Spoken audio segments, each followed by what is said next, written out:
नमस्कार दोस्तों, जय श्री राम। एक बार फिर से आपका स्वागत है आपके अपने चैनल वास्ट्रो विजय पे। जैसा कि आपने टैग लाइन देखा, आज के समय में ना लोगों के पास नई नई तरह की समस्याएं आती हैं। हालांकि ये समस्याएं पहले भी थी। कभी किसी के घर में योग्य लड़के लड़की हैं, उनकी शादियां नहीं हो रही होती हैं, फिर शादी हो जाती है तो संतान नहीं होती है। क्यों? क्योंकि आज के समय में जब एक मैरिड कपल या उसके घर वाले फैमिली प्लानिंग करना शुरू कर देते हैं और उस दौरान बच्चा ना रुक पा रहा हो, गर्भधारण ना हो पा रहा हो, तो ये उस लेडीज का सबसे बड़ा मेंटल सेटबैक हो जाता है।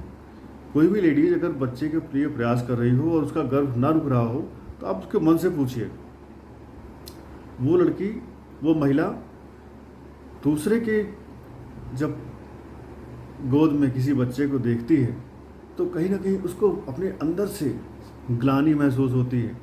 The lady feel inner sadness, the lady feels deep sadness.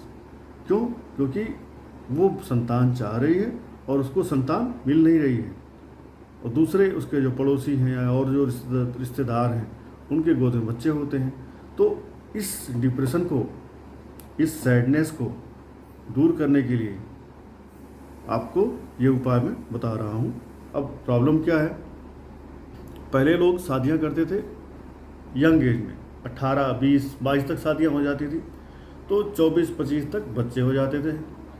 अब जो शादियाँ हो रही हैं, समय बदल गया, तो अब शादी होती ही 30 साल के आसपास है। अब 30 ईयर्स की एज जब इंसान की होती है शादी, तो फैमिली प्लानिंग करते करते कई बार हस्बैंड वाइफ या दोनों में से कोई एक वर्किंग होते हैं और वो कहते हैं कि अभी हम कैरियर बनाएंगे। तो कैरियर के चक्कर में वो फैमिली प्लानिंग नहीं करते हैं, और जब वो 2 साल 5 साल के बाद फैमिली प्लानिंग करते हैं तो कब अचानक से उनको पता चलता है कि वो कंसीव कर रहे हैं, बट उनका प्रेगनेंसी फाइनल नहीं हो पा रहा है, बच्चे होने में दिक्कत आती है। फिर वो कहीं डॉक्टर्स के पास चक्कर लगाते हैं, कुछ को डॉक्टर से सफलता मिल जाती है, फिर कुछ आईवीएफ या जो और टेक्नोलॉजीज हैं उनका लाभ लेते हैं, उनके पास जाते हैं मजबूरी में। तो ये समस्या यहीं पे ख़त्म भी नहीं होती है। कुछ होता है कि इंसान का गर्भ धारण तो हो जाता है, बट वो गर्भ 1 बार, 2 बार, 3 बार मिसकैरेज हो जाता है। तो आज मैं आपको बताने वाला हूँ उपाय कि आप गर्भ धारण कर पाएँ और आपका गर्भ सुरक्षित रहे और आपका संतान सुरक्षित धरती पे पैदा भी हो और आगे भी आपका संतान सुरक्षित रहे। अर्थात गर्भ धारण करना, गर्भ की रक्षा, फिर संतान की सुरक्षा, तीनों उपाय आज आपको हम बताने वाले हैं।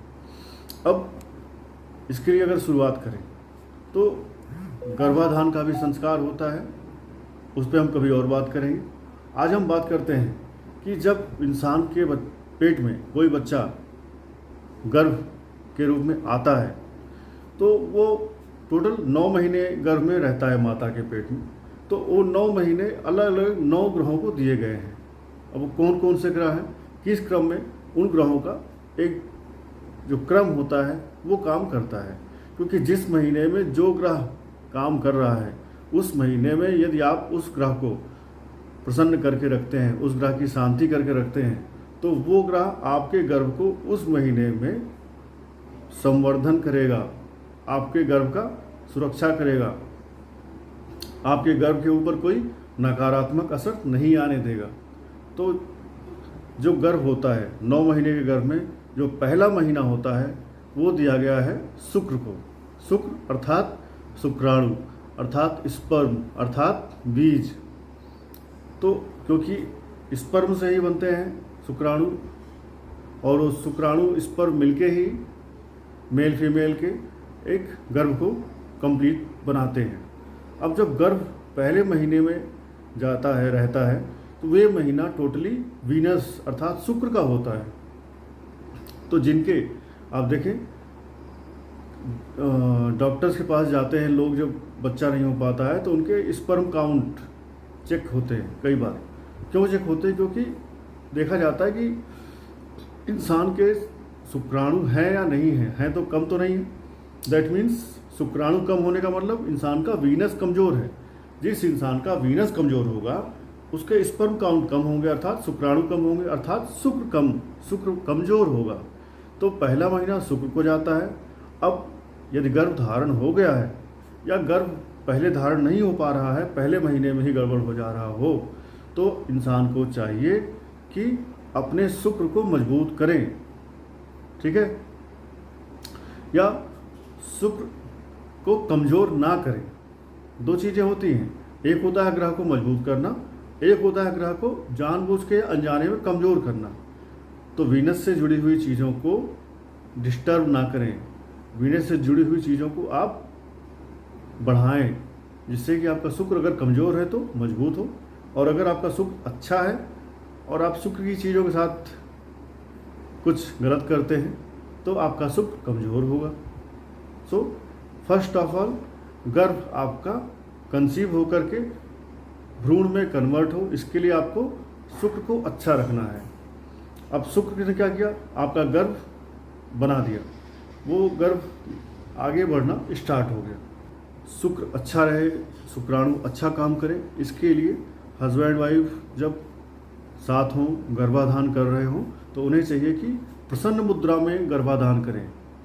किसी झगड़े लड़ाई टेंशन में गर्भाधान ना करें, या किसी शुभ मुहूर्त में करें। ऐसा ना हो कि अमावस्या के दिन कर रहे हैं, ग्रहण के दिन गर्भाधान कर रहे हैं। ग्रहण और अमावस्या में तो वैसे भी इंसान को, पति पत्नी को एक साथ नहीं सोना चाहिए, नहीं रहना चाहिए, या कह सकते हैं कि ग्रहण और अमावस्या के दौरान इंसान को सेक्स नहीं करना चाहिए, ठीक है। तो पहला महीना शुक्र को गया, दूसरा महीना मंगल को गया। क्यों? क्योंकि जब आपके बॉडी में गर्भ आ गया, अर्थात माता के पेट में गर्भ जब आ गया पहले महीने में, तो अब उसे क्या चाहिए होगा? उससे चाहिए होगा ब्लड, ठीक है। बॉडी में ब्लड आएगा, ब्लड कौन देगा? ब्लड मंगल देंगे। तो मंगल इंसान के जितने अच्छे रहेंगे, दूसरे महीने में उतना ही बढ़िया बच्चे का ग्रोथ होगा, उतना ही बढ़िया बच्चे के अंदर ब्लड और पावर, क्योंकि मंगल शक्ति भी देते हैं, तो आपका बच्चा उतना ही अच्छा से ग्रोथ होगा, पावरफुल ग्रोथ होगा उसका, और उसके बॉडी में ब्लड का फ्लो उतना बढ़िया होगा।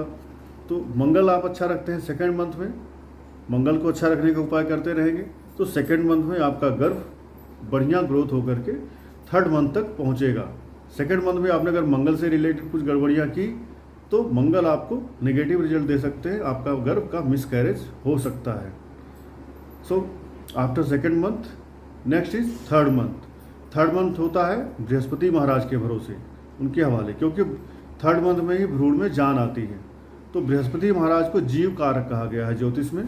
तो बृहस्पति का महीना जब आता है तब गर्भ में जान आती है, इसलिए तीसरे महीने में गर्भवती स्त्री को चाहिए कि बृहस्पति के उपाय करते रहें। केले की पेड़ में जड़ में जल चढ़ाते रहें, केले की जड़ या हल्दी की गांठ अपने हाथ में बांधें, सो दैट बृहस्पति अच्छे रहें। और बृहस्पति ही इंसान की भ्रूण के अंदर जो चर्बी, लीवर, ये चीज़ें होती हैं, इनको डेवलप करते हैं। तो पहले महीने में भ्रूण आया, डेवलप हुआ थोड़ा, फिर उसके अंदर ब्लड आया, थोड़ा पावर आया, फिर नेक्स्ट थर्ड मंथ में बृहस्पति ने उसको चर्बी दिया, लीवर दिया, और उसके अंदर जान फूका। अब बृहस्पति ने उसको जब जान फूक दिया तो आपके गर्भ के अंदर धड़कन आ जाती है। यहाँ से बृहस्पति को अच्छा रखना है, सो दैट ये गर्भ अब ग्रोथ और अच्छा होता रहे। इसी तीसरे महीने में एक पुंसवन संस्कार किया जाता है।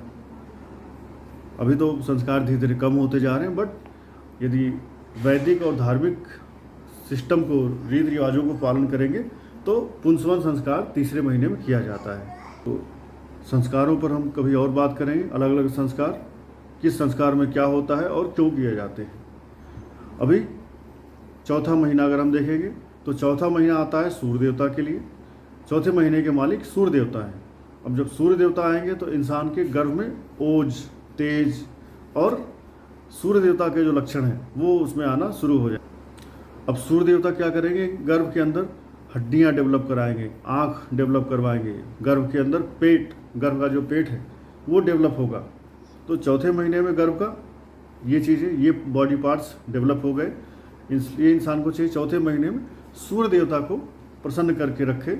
सूर्य देवता को वैसे तो रेगुलर जल चढ़ाना चाहिए, लेकिन चौथे महीने में गर्भवती स्त्री और गर्भवती स्त्री के जो पति हों, दोनों को सूर्य देवता को जल जरूर चढ़ाएं, सो दैट सूर्य देवता प्रसन्न रहें। सूर्य देवता को जल कैसे चढ़ाना है? तांबे के लोटे में रोली डालें, जल डालें, थोड़ा सा चावल डालें, कोई लाल फूल डालें और सूर्य देवता को जल चढ़ाएं। इसी क्रम में 5वां महीना आता है जो कि चंद्र देवता को जाता है। सूर्य देवता ने बॉडी पार्ट्स जो डेवलप किए, अब चंद्र देवता आते हैं। चंद्र देवता क्या करते हैं? चंद्र देवता बच्चे के भ्रूण के अंदर मन का डेवलपमेंट करते हैं, मन का विकास करते हैं। प्लस चंद्रमा मन का कारक होता है। तो अब यहाँ से माँ जैसा सोचती है, बच्चे के मन में वो विचार आना, ट्रांसफ़र होना शुरू हो जाते हैं। साथ ही अगर बच्चा 6वें महीने में है, बच्चा अगर 5वें महीने में गर्भ में है और इसी दौरान चंद्र ग्रहण आ जाए तो बच्चा पेट के अंदर ही डिप्रेशन में चला जाता है। ठीक है, तो इस बात का भी ध्यान रखें। इसीलिए ग्रहण जब लगता है तो गर्भवती स्त्रियों को घर से बाहर निकलने को मना किया जाता है कि जो गर्भ के अंदर बच्चा पल रहा है, कहीं ऐसा ना हो कि ग्रहण का असर बच्चे के मानसिक स्तर पे या शारीरिक स्तर पे पड़ जाए। तो चंद्रमा मन, बॉडी में सेंसेशन और बॉडी, इन चीज़ों का डेवलपमेंट करते हैं 5वें महीने में। और जो 5वें महीने में अब बच्चा आपका पेट, आँख, मन, चर्बी, लीवर, इतनी चीज़ें डेवलप हो जाती हैं। तो बच्चा कहीं ना कहीं आसपास, जैसे अभिमन्यु अपने माता के गर्भ में चीज़ों को सुन करके चक्रव्यूह तोड़ना सीखे थे, ऐसे ही बच्चा इंसान के, स्पेशली अपनी माता के मन से जुड़ना प्रारंभ कर देता है। अब अगर छठा क्रम इसी महीने में देखें, इसी क्रम में अगर 6ठे महीने को देखें तो 6ठा महीना मिला हुआ है शनि महाराज को। 6ठे महीने में शनि देव जब आते हैं तो इंसान को चाहिए शनि के कुछ पूजा पाठ उपाय करते रहे, जिससे 6ठे महीने में गर्भ खराब ना हो। और क्या होता है, 6ठे महीने में सीमंतोन्नयन नाम का एक संस्कार होता है, वो बच्चे का गर्भ में ही किया जाता है। सो दैट शनि का उपाय तो आप सभी जानते ही होंगे। अगर नहीं जानते हैं तो कम से कम शनिवार के दिन किसी कुत्ते को रोटी में तेल चुपड़ करके खिलाएं, काली गाय को कुछ खिलाएं, काले चींटियों के लिए कुछ डालें। इतना भी करेंगे तो भी आपका शनि 6ठे महीने में आपके गर्भ के लिए कुछ नकारात्मक नहीं करेंगे, बल्कि सकारात्मक करते रहेंगे। अब 7वें महीने में बैटिंग करने का नंबर आता है बुध महाराज का।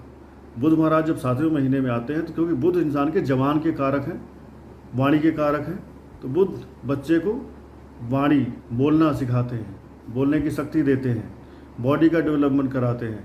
बुध का जो संबंध है इंसान के इंटेलिजेंस से भी है, तो बुध इंसान को, बच्चे को गर्भ में इंटेलिजेंसी भी देते हैं, अर्थात माइंड का, बॉडी का डेवलपमेंट भी बुध करवाते हैं।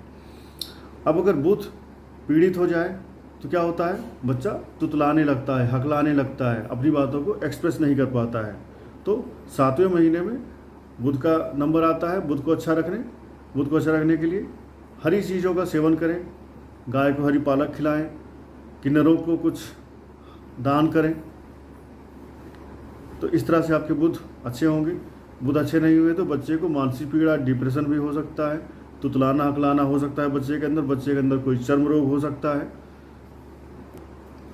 अब जब 8वां महीना चालू होता है तो फिर से चंद्र देवता की बैटिंग करने की बारी आ जाती है। चंद्रमा को डबल बैटिंग मिलती है। क्यों? क्योंकि गर्भ माता के अंदर रहता है और माता चंद्रमा से डायरेक्ट जुड़ी हुई होती है। चंद्रमा को मन और माता दोनों का कारक कहा गया है। तो जब चंद्रमा 8वें महीने में आते हैं तो बच्चे को इस तरह से हिष्ट पुष्ट करके तैयार कर देते हैं कि बच्चा अब मेंटली और फिजिकली डेवलप होकर के दुनिया में जा सके, दुनिया से लड़ने के लिए अब ये गर्भ से बाहर आए और जीवन में आगे बढ़े। तो चंद्रमा का फिर से यहाँ पे ध्यान रखना है, इस दौरान भी चंद्र ग्रहण ना आए। अगर आता है तो आपको सावधानियाँ बरतनी है। माँ का मन जुड़ा ही रहता है, तो बच्चे के अंदर माँ से जीन ट्रांसफ़र होते हैं, जो डीएनए ट्रांसफ़र होता है यहाँ पे ट्रांसफ़र हो जाता है बच्चे के अंदर माँ का जीन्स, पेरेंटल जीन्स, पिता के जीन्स, वो 8वें महीने में बच्चे के अंदर ट्रांसफ़र होकर के सेव हो जाते हैं, सो दैट बच्चा अपनी पेरेंटल जो भी चीज़ें हैं उसको कैरी ऑन करके आगे बढ़ता है। अब इस दौरान माँ जैसा सोचेगी, अच्छा सोचेगी, खुश रहेगी तो बच्चा खुश रहेगा, बुरा सोचेगी, अपसेट रहेगी, इरिटेटिंग मूड में रहेगी तो बच्चा भी अंदर अंदर उसी मूड में रहेगा। सो 8 मंथ्स जो है 8वां महीना, यहाँ पर बच्चों की मम्मियों को चाहिए अपने आप को खुश रखें, जैसा आप खुश रहेंगे वैसा ही आपका गर्व रहेगा, राइट। फिर आता है नेक्स्ट 9वां महीना। 9वां महीना फिर से सूर्य देवता को मिलता है। क्यों? क्योंकि सूर्य देवता ही सब सर्वाधिक ऊर्जा लिए हुए ग्रह हैं, ग्रहों के राजा हैं। तो सूर्य देवता अब इस गर्भ के अंदर जो भी छोटी मोटी डेवलपमेंट की कमियां रही होंगी, उस सारी कमी को पूरा करके गर्भ को एक पूर्ण रूप देते हैं। बॉडी से, हड्डी से, शरीर से, मन से, चर्बी से, मीन्स ओवरऑल डेवलपमेंट। यहाँ पे आकर के फाइनल इंस्पेक्शन और फाइनल स्टैंप सूर्य देवता लगाते हैं कि अब ये गर्भ 9 महीने का हो रहा है, अब ये धरती पे जा करके अपना अगला जो जीवन है उसे प्रारंभ करने के लायक है। मीन्स अपने सूर्य को अच्छा रखें, जिससे कि 9वां महीना जो सूर्य देवता का दूसरा बैटिंग का टर्म है, वहाँ पर आपका सूर्य अच्छा करे और आपके गर्भ को, आपके संतान को मजबूत हष्ट पुष्ट बना करके बाहर निकाले। अब ये तो 9 महीने के अलग अलग ग्रह हो गए, जिन ग्रहों को आपको ध्यान देने की आवश्यकता है। यदि किस महीने में सपोज किसी का गर्भ 1 महीने, 2 महीने, 3 महीने, 4 महीने, 6 महीने में लगातार बार बार गिर रहा हो, इसका मतलब वो ग्रह आपका खराब है। आपको उस ग्रह को अच्छा करके रखना है, आपको उस ग्रह से संबंधित चीज़ें अपने प्रति अच्छी रखनी है, उस ग्रह से संबंधित चीज़ें आपको दान करनी है, सो दैट वो ग्रह आपका शांत रहे। अब इन ग्रहों के अलावा एक मंत्र आपको मैं बताता हूँ। इस मंत्र को आपको रेगुलर पढ़ना है, जिससे कि आपका गर्भ सुरक्षित रहे। अगर गर्भ आ गया है तो, और अगर गर्भ नहीं धारण हो पा रहा है, मंत्र है जो मंत्र आपको पढ़ना है। क्योंकि देवियों में, क्योंकि गर्भ माता के गर्भ में, पेट में रहता है, तो गर्भ धारण करने के लिए इंसान को, स्पेशली महिलाओं को, देवियों की सेवा करनी चाहिए। अब देवी कौन सी सेवा, किस देवी की सेवा करनी चाहिए? षष्ठी देवी की सेवा करनी चाहिए। षष्ठी देवी शिशुओं की, बच्चों की अधिष्ठात्री देवी है। तो यदि आप षष्ठी देवी की पूजा करते हैं, इनका मंत्र जो मैं बता रहा हूँ, इस मंत्र को पढ़ते हैं, तो निश्चय ही आपके गर्भ की रक्षा होगी। नॉर्थ इंडिया में बहुत सारी माताएं छठ एक व्रत होता है वो भी रहती हैं, स्पेशली संतान के लिए ही रहती हैं। तो ये षष्ठी का जो व्रत है, ये जो मंत्र है आप करेंगे तो आपका गर्भ निश्चय ही मिसकैरेज से बचेगा, और अगर संतान नहीं हो रही है तो संतान होगी। आप जो डॉक्टरी सलाह ले रहे हैं वो लेते रहिए, लेकिन ये जो मंत्र है ये उपाय करते रहें, जिससे कि दवा और दुआ दोनों काम करती रहे।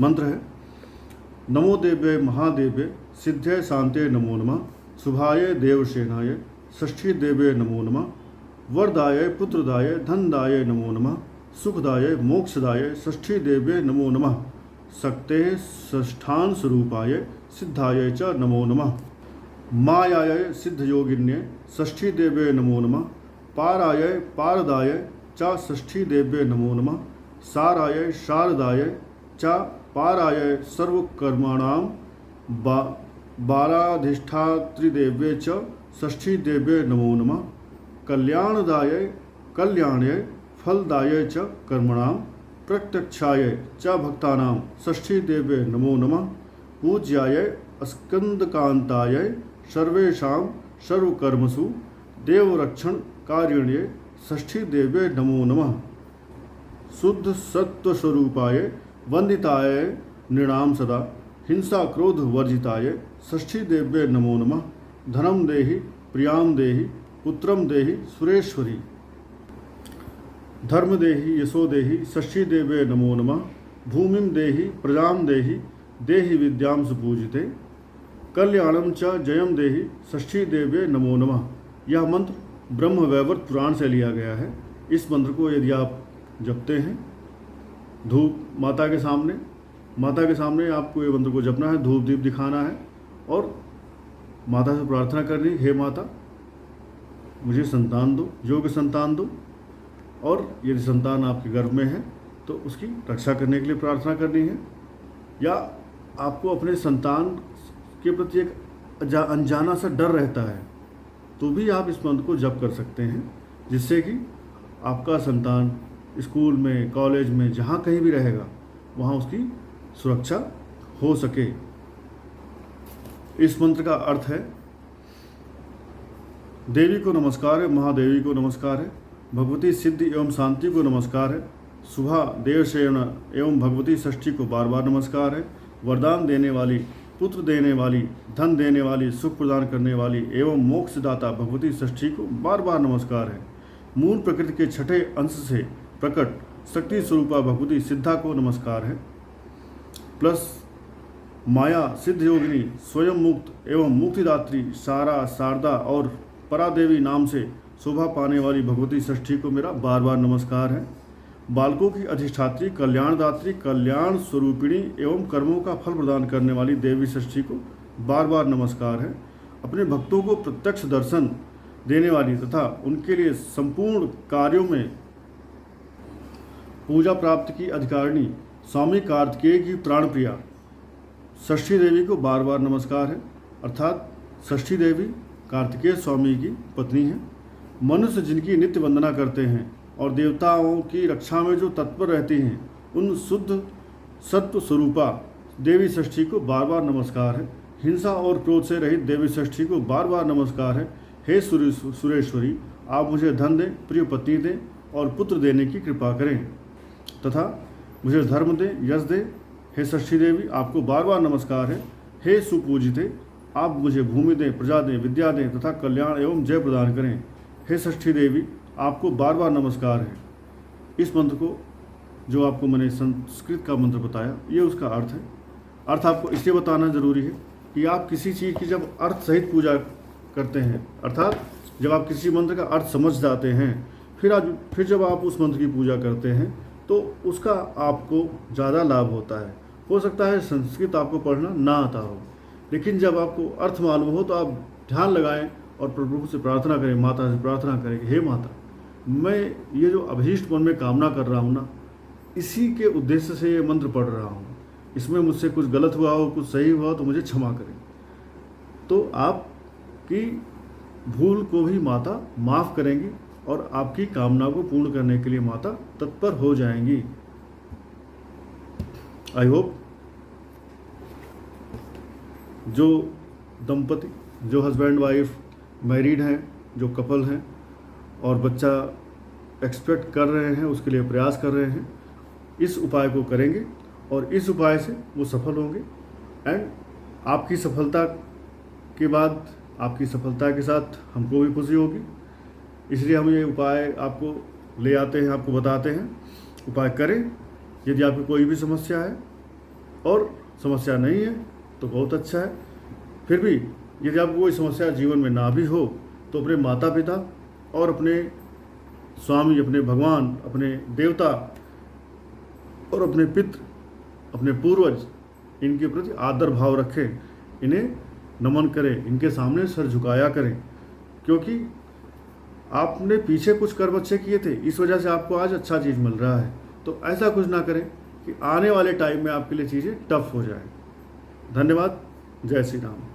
स्वस्थ रहें, मस्त रहें और अपने जीवन में व्यस्त रहें, प्रसन्न रहें।